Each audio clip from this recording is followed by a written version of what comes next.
Appearances, counsel. Attorney Lawrence on behalf of the people. Good, I'm Jeff Harrison. I'm here on behalf of Ms. Horton. She's joined me at the table. We are here for a final pretrial. Is there any resolution of this matter?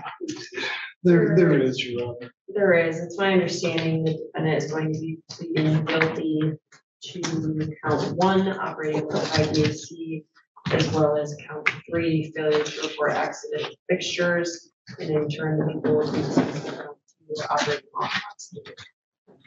Mr. Harrison? That comports with my understanding. Ms. Horton, have you heard what the attorneys have said the resolution of this case is? And is that how you wish to resolve it? Yes, please. So it's my understanding that you'll be pleading guilty to count number 1 of operating with a high bodily alcohol content. That is a misdemeanor punishable by up to 180 days in jail and or a fine of $200 to $700 and or 360 hours of community service, rehabilitative programs, vehicle mobilization mandatory with a prior, and reimbursements for the cost of prosecution and governmental expenses. You'll also be pleading guilty to count number 3 of failing to report an accident to fixtures. That is a misdemeanor punishable by up to 90 days in jail and or a fine of $100. In exchange for that, the people will be dismissing the operating while intoxicated, which is a 93-day misdemeanor. Now, do you understand that the operating with a high BAC that you're pleading to and the operating with while intoxicated that's being dismissed, if this case were to go to trial, the people would not be able to try you on both. They would have to choose one or the other. Do you understand that? Yes. Does that have any impact on your decision to plead today? No. I don't think I swore you. Please raise your right hand. Do you solemnly swear or affirm that the testimony you give in this matter will be the truth, the whole truth, and nothing but the truth? Yes. Back on November 20th of this year, were you on probation or parole? No. Were you on bond? No. Do you remember reading and signing the advice of rights form? It talked about your rights to an attorney and rights to a trial. Did you understand those rights? Yes. Most importantly, do you understand that you have a right to a jury trial and that by entering a guilty plea today, you'll be giving up? Studien stammer into this courtroom. She drove here on a blood alcohol level that should we shoot for body down. Now the court has to decide how our clauses came to be coming a fatal story. That right, and you won't have a trial of any kind. Yes. Other than the plea agreement, has anybody promised you anything in order to get you to plead? No. Has anybody threatened you in any way? And is it your own free choice to plead today? Yes. Are counsel aware of any other promises, threats, or inducements not part of the record? No. I am not.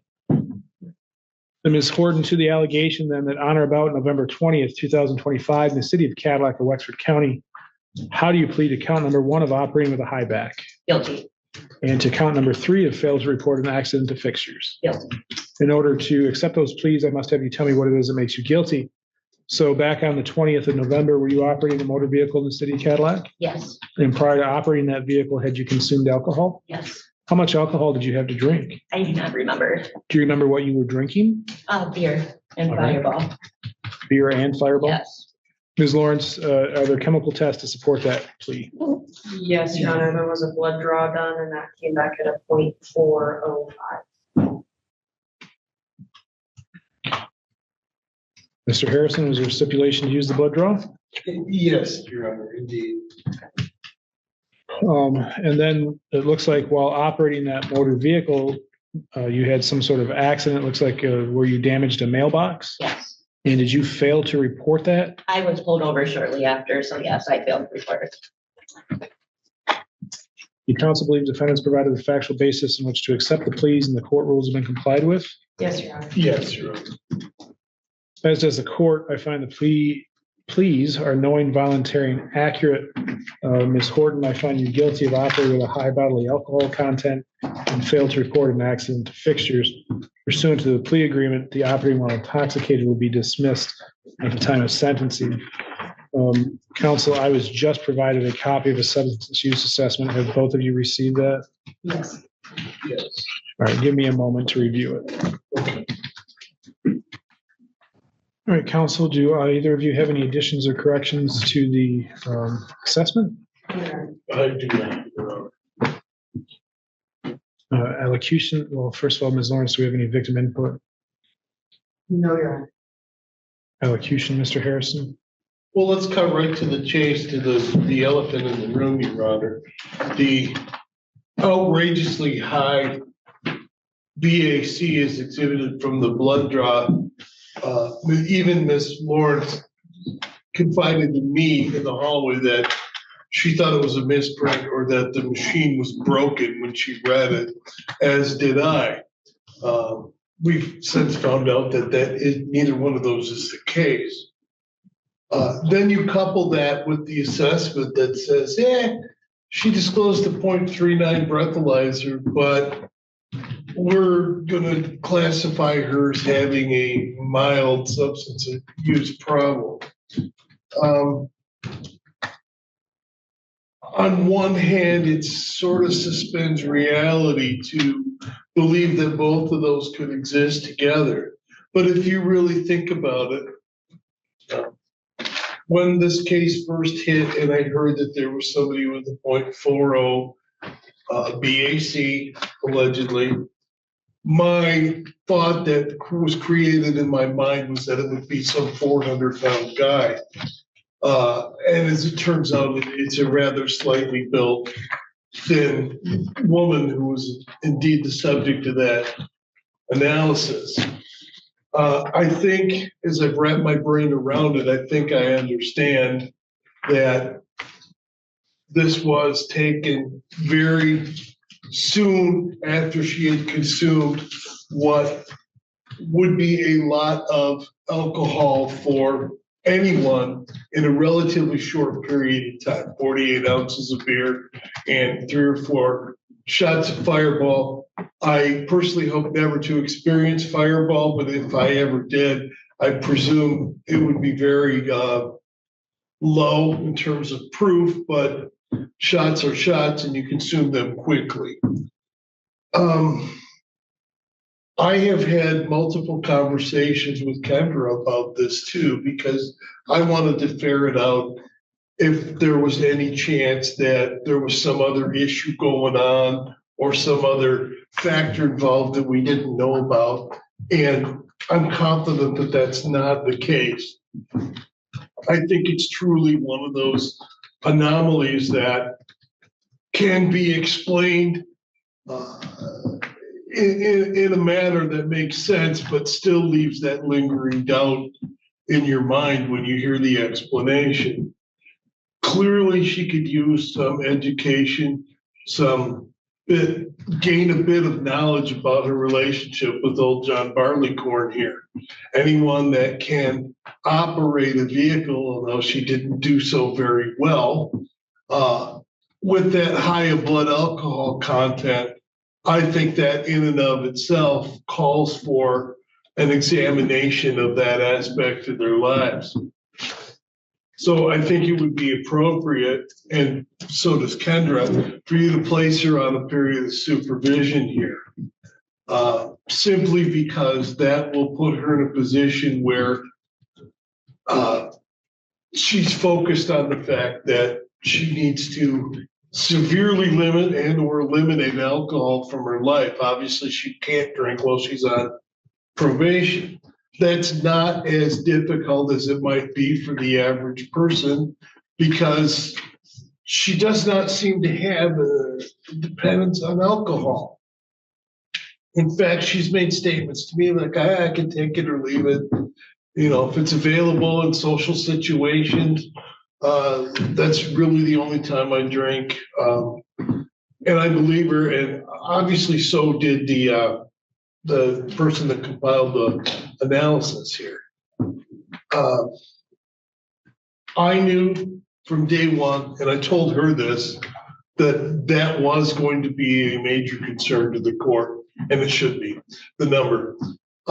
So we spent a good deal of time, she and I did, trying to come up with a plausible scenario under which we could not explain that away, but perhaps assure the court that this is not the product of someone who was,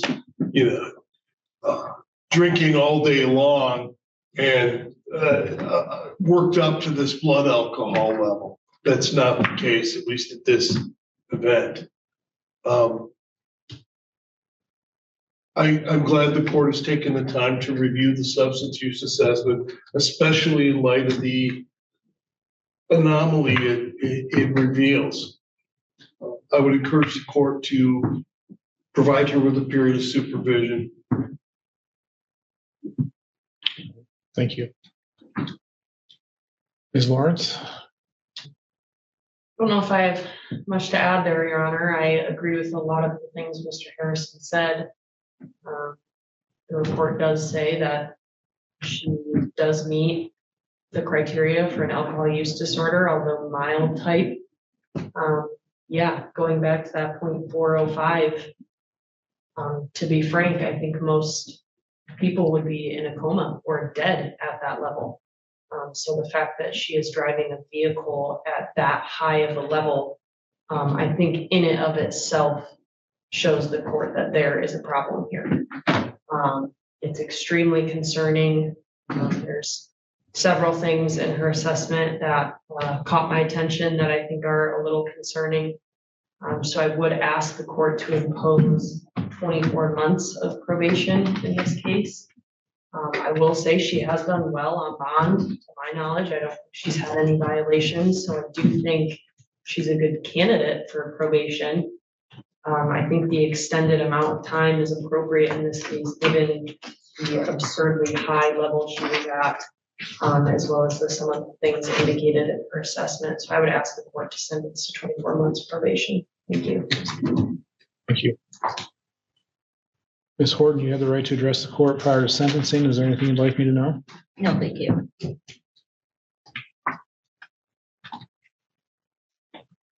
So how many beers did you have? I don't remember. Told the assessor you drank a couple 24 ounces. Right. And a It couple, was 3 or 4. I'm not sure. couple shots of Fireball. Fireball. Were those shots in a shot glass or out of the bottle? Out of the little shooter bottle. So the actual shooters Yeah. themselves. Now, how many of those did you have? 3 or 4 as well.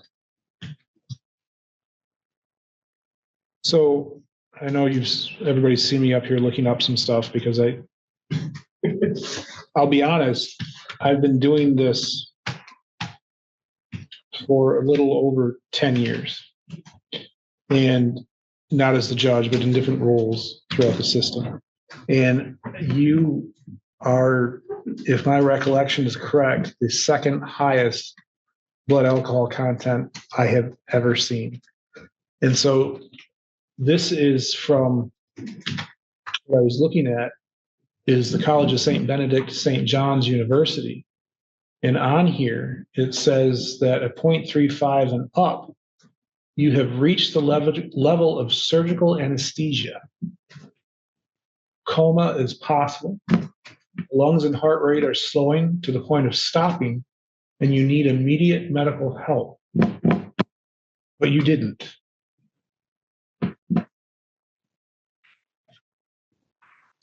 That causes some concern and raises some issues that I have with these substance use assessments.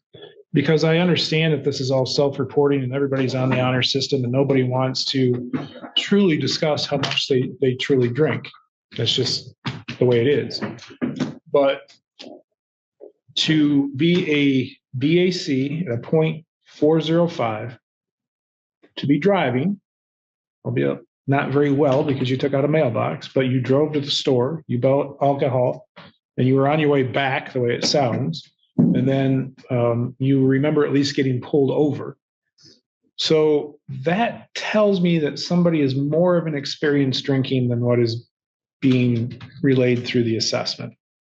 And to come back with a mild use disorder at a 0.405, I don't believe it.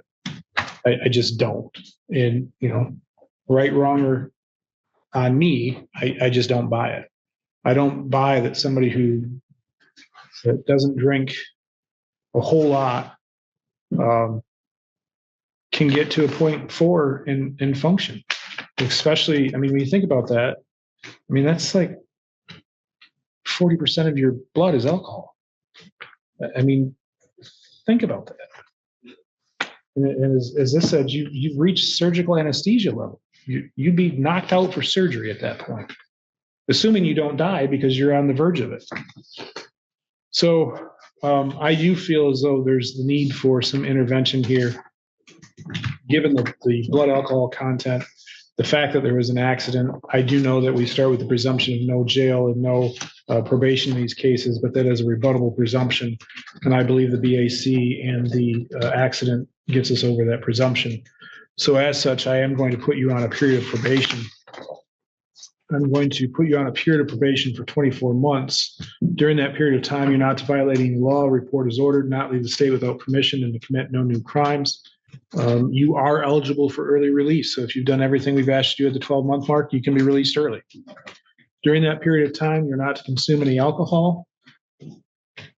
I want you to attend the alcohol highway safety education class and victim impact panel. No recreational marijuana, and you'll be subject to testing pursuant to your probation officer. I normally would order daily testing, but to your credit, we don't have any bond violations. So that's a whole nother I don't understand in this case. So I'm only going to order the random testing pursuant to your probation officer. I want you to follow the substance use recommendations, substance use assessment recommendations, any counseling that your probation officer feels is appropriate, including for drugs and alcohol, and any other programming. There is a $75 Crime Victims' Rights Fund fee, $50 state minimum fee, $200 fine, $150 court costs, $150 attorney fee. I'm only going to charge you the 12 months of probation, which is $360.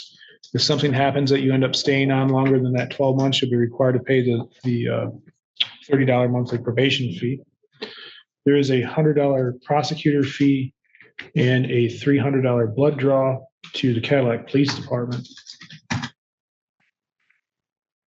Did you? Yep.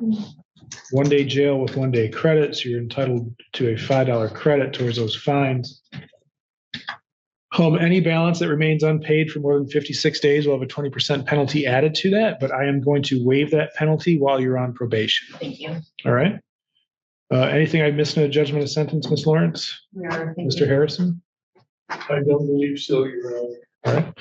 Ms. Horton, you can go out to the front window where you checked in, get a copy of your judgment, make a payment if you're able to, and then you'll need to go downstairs to district court probation and get signed up for probation. Okay, All right. thank you.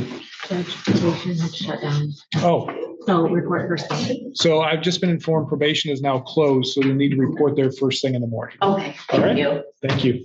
Thank you. This case isn't about a mistake. It was about risk.